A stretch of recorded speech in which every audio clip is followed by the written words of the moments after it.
Hi,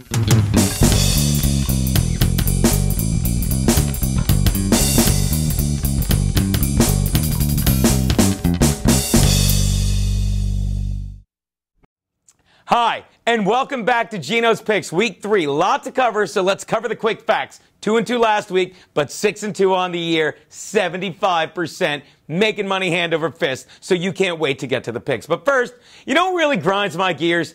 Adrian Peterson.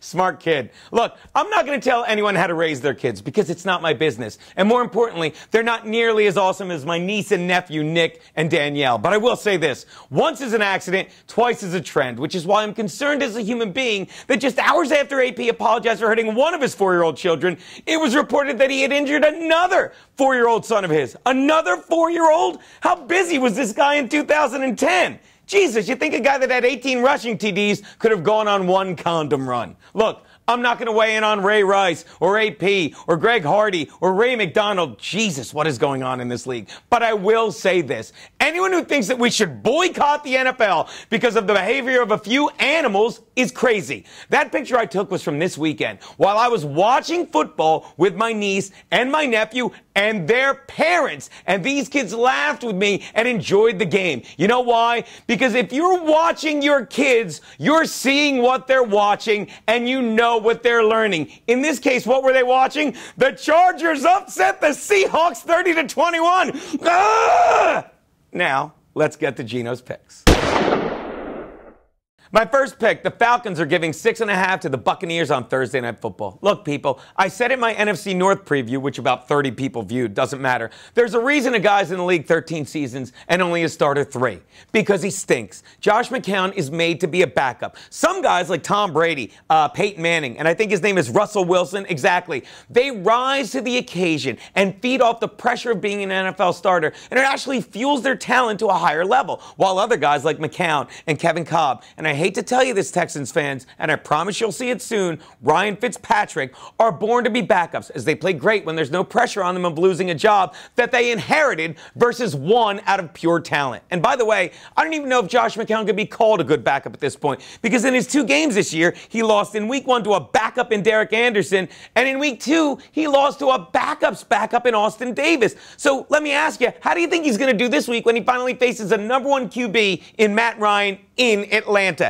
Exactly. So I promise you this is what you will see Thursday night. One thing you certainly won't see at the beginning of the game is Rihanna's hot ass because she snubbed CBS after they screwed her last week, okay? And here's something you definitely will see at the end of the game. Josh McCown's cold ass sitting on the bench because they're finally going to wise up and go back to Super Ginger Mike Glennon after a 3rd terrible performance. And by the way, while you're sitting on the bench, Josh, maybe you ought to write a thank you note to Adrian Peterson because if it weren't for him, you'd be the terrible switch that everyone's talking about this week. Take the Falcons, lay the 6.5.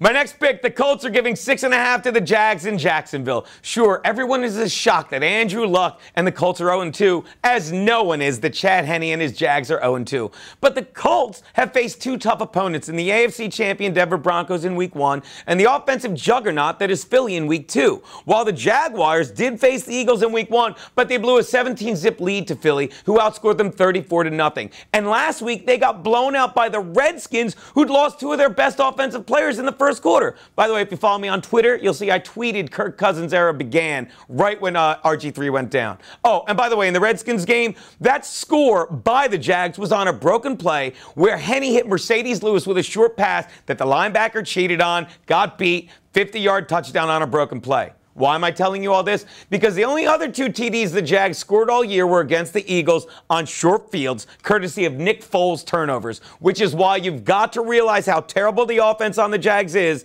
which results in the Jags defense being on the field all the time and always tired. And that's why the only person you're less likely to see on a long drive this year than Chad Henne is Kevin Ward Jr. Looks like we got a new Michael Fox here in Geno's Picks land. People, take the Colts, lay the 6.5. My next pick, the Packers are getting 2.5 from the Lions in Detroit. Someone explain to me why I'm supposed to lay points on a team that has only had one winning season in the past decade, and I'm laying them against a team that's only missed the playoffs once in the past 7.